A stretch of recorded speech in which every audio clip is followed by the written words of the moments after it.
Uma delação que pode comprometer uma das famílias mais ricas e poderosas do Brasil. O ex-ministro Antônio Palocci guarda informações bombásticas. Elas podem dar origem a uma nova fase da Operação Lava Jato para apurar negócios da TV Globo envolvendo sonegação fiscal, empresas de fachada no exterior e negócios em contratos do futebol. Palocci quer falar, mas ainda não sabe se querem ouvi-lo. No escândalo que chacoalhou a política brasileira, uma delação causa pesadelo nos poderosos. O homem que comandou a economia quer contar tudo à Lava Jato. Ministro da Fazenda, deputado federal, chefe da Casa Civil. Antônio Palocci conhece como ninguém os bastidores dos negócios e das negociadas. Mas ele será autorizado a contar tudo? Porque a maior empresa de comunicação do Brasil, a Globo, teme a delação de Palocci? Uma notícia recente fez o império estremecer. Condenado e preso em Curitiba, o ex-ministro pode contar o que sabe sobre os negócios dos irmãos Marinho. Num depoimento ao juiz Sérgio Moro, em abril deste ano, Palocci insinuou que poderia comprometer uma grande empresa de comunicação que no passado esteve próxima de falir. A única situação que eu discuti com o BNDES Créditos foi em situações de empresas que iam entrar em falência, que eram empresas de grande porte no Brasil, e cuja falência poderia significar uma fila de falências de muita repercussão. Empresas da área de comunicação tiveram problemas sérios nesse período.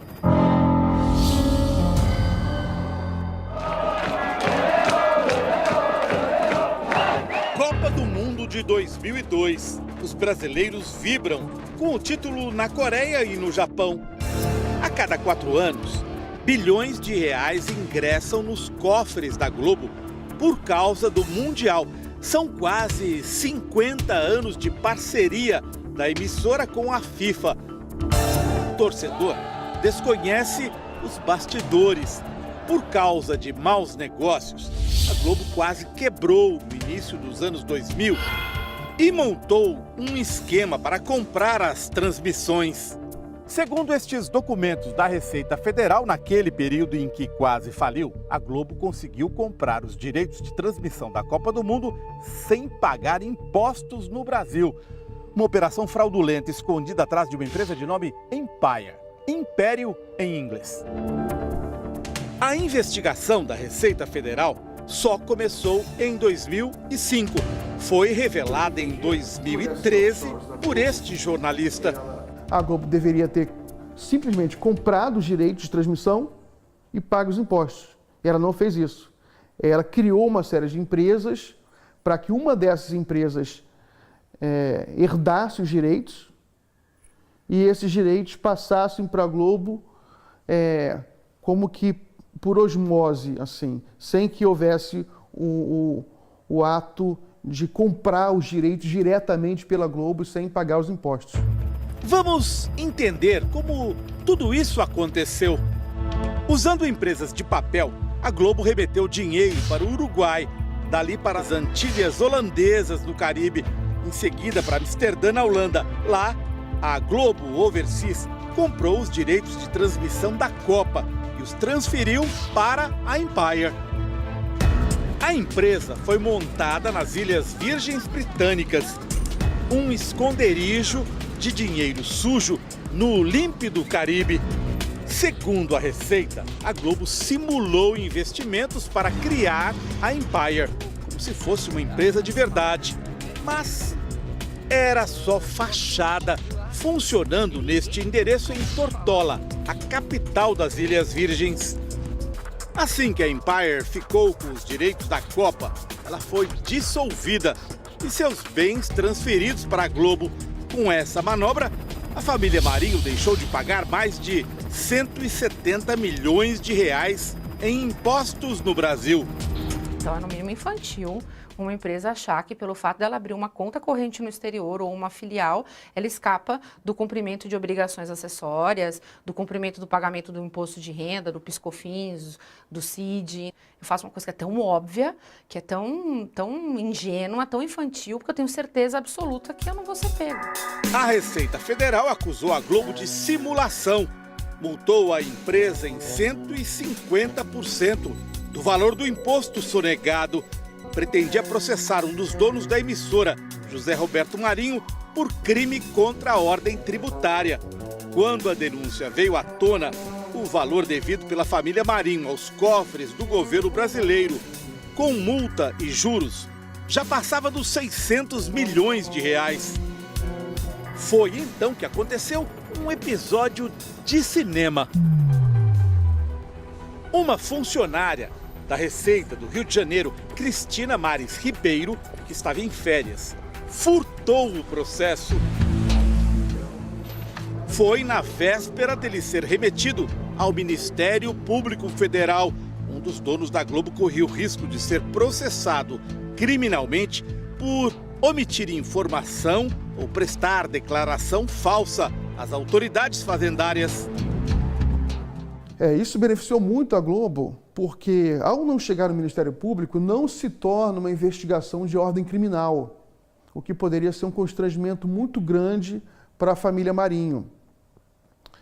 Inclusive, constrangimento de ordem política, afinal são figuras públicas que detêm uma influência política determinante no cenário brasileiro, né? Na conjuntura política brasileira. Então eles escaparam dessa.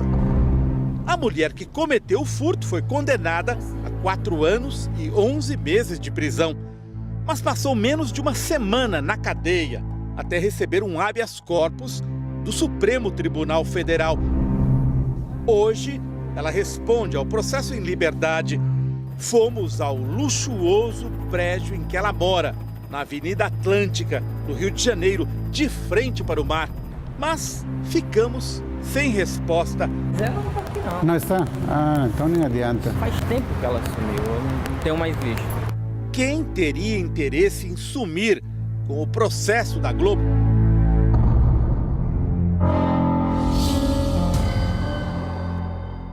Estamos em 2014. A dívida da Globo com a Receita Federal já tem quase 10 anos acumulando juros, correção monetária e multas. A empresa decide tirar proveito de uma lei que entra em vigor, a 12.996. No papel, o objetivo era incentivar a inovação na produção de automóveis.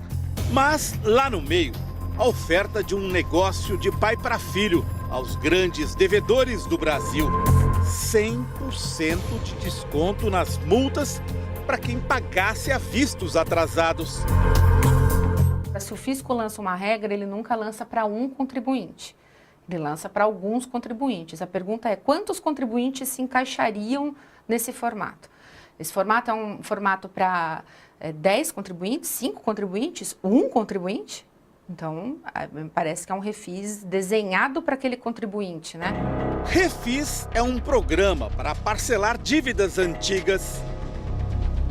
Foi a lei entrar em vigor e a Globo tirou o proveito para limpar seu nome. Com 10 anos de atraso, pagou mais de R$1 bilhão, mas deixou de pagar outro bilhão em multas. Dinheiro que daria, por exemplo, para sanar a profunda crise dos hospitais públicos do Rio de Janeiro. Ou construir 212 escolas com 100 mil vagas para estudantes em São Paulo. Perguntas que só uma investigação oficial poderá responder.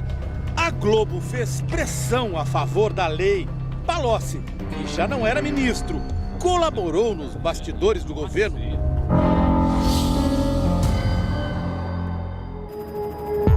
Outro episódio sobre a família Marinho envolve uma das herdeiras do Império, Paula. Janeiro de 2016. A Polícia Federal faz buscas na filial da empresa panamenha Mossack Fonseca, em São Paulo. A Mossack Fonseca oferecia a brasileiros a criação de empresas no exterior, em geral usadas para esconder patrimônio ou sonegar impostos. A Polícia Federal apreendeu milhares de páginas como estas, com informação valiosa. Uma delas chamou a atenção dos investigadores. Traz o nome de Paula Marinho, filha de um dos donos da Globo, associado a 13 empresas criadas no exterior. Antes da descoberta, o jornal O Globo, da família Marinho, havia definido a empresa Mossack a serviço de ditadores e delatores.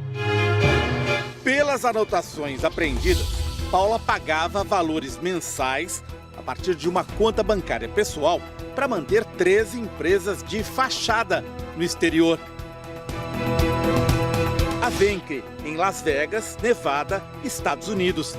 A A+ Holdings, no Panamá. E a Juste, nas Ilhas Seychelles, costa oriental da África. Eram empresas ligadas aos negócios de Paula Marinho e do então marido dela, Alexandre.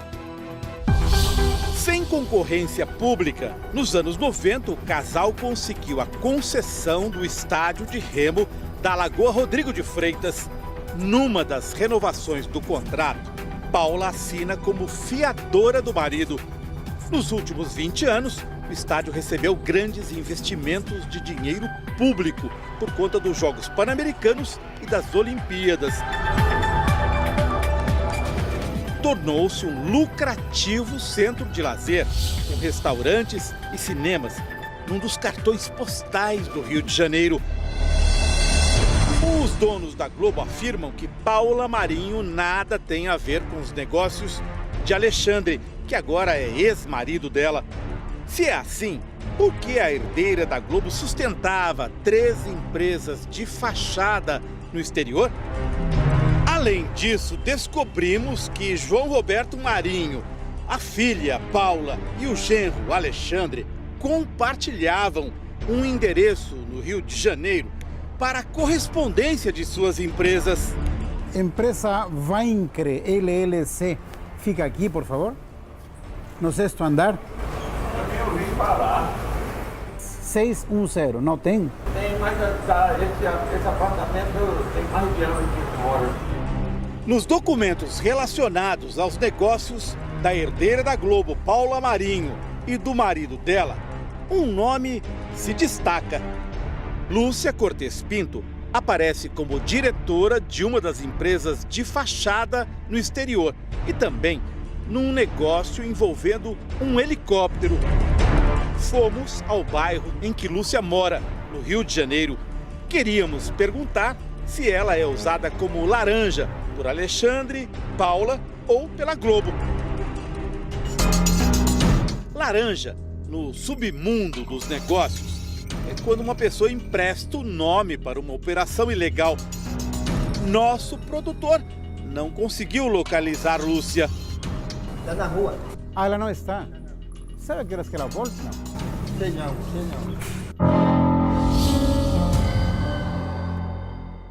A delação premiada de Antônio Palocci pode acabar com muitas dúvidas.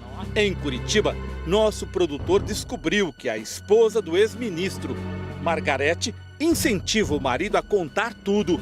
Recentemente, Palocci trocou de advogados, contratou um escritório que participou da delação do doleiro Alberto Youssef, uma peça-chave da Lava Jato. A notícia de que a delação de Palocci pode comprometer a Globo ganhou força. Segundo o jornalista e blogueiro Reinaldo Azevedo, Palocci pretende contar tudo o que sabe. Mas o jornal Valor Econômico noticiou que a delação não deve sair com a manchete: Palocci descumpre promessa e delação fica improvável. De acordo com o texto, o ex-ministro prometeu muito e entregou quase nada. Só que o jornal que diz isso é de propriedade dos irmãos Marinho. Em Curitiba, onde está preso depois de uma condenação a 12 anos de cadeia, o ex-ministro tem relatado o que sabe aos advogados, que por sua vez conversam com integrantes do Ministério Público. Segundo fontes do Domingo Espetacular, A Polícia Federal teria sido retirada do circuito pela Procuradoria-Geral da República. Integrantes da força-tarefa da Lava Jato denunciam pressões para não aceitar a delação de Palocci sobre a Globo. O Domingo Espetacular fez várias perguntas à TV Globo, mas não houve resposta. E os brasileiros também correm o risco de ficar apenas com as perguntas. Por que os procuradores rejeitaram a primeira tentativa de Palocci de falar sobre a Globo? Quais são os interesses de quem protege a família mais poderosa do Brasil? Você acha que a Globo tem poder de influenciar se uma pessoa vai delatar ou não no Brasil hoje? Tem. Eu acho que a Globo tem. Eu acho que a Globo tem, ela criou ao longo da sua história, e principalmente nos últimos 30 anos, mais ou menos, com a televisão, já vinha com jornal, com rádio, mas com a televisão principalmente, um poder que muitas vezes se coloca no mesmo nível, até além dos poderes da República. A pressão dela é muito grande. É uma pressão forte, é uma pressão política que pode sim evitar até delações.